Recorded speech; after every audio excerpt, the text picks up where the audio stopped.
Para sa lahat ng mga lumalaban sa buhay. Alam mo, bilib ako sa'yo. Kasi kahit hirap na hirap ka na, ipinapakita mo pa rin kaya mo pa. Kasi ayaw mo silang mag-alala. Kasi may pangarap ka. Kasi gusto mong patunayang may ibubuga ka pa. Tuloy, doon mo nakikitang mas nakakapagod pala. Mas nakakapagod palang itagong may mga araw na nanghihina ka.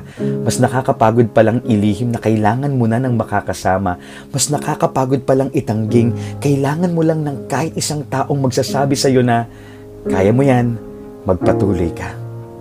One realization that changed the way I deal with my battles. I don't fight alone. I fight in faith. I fight with my God. Why? Because in our weakness, He is our strength.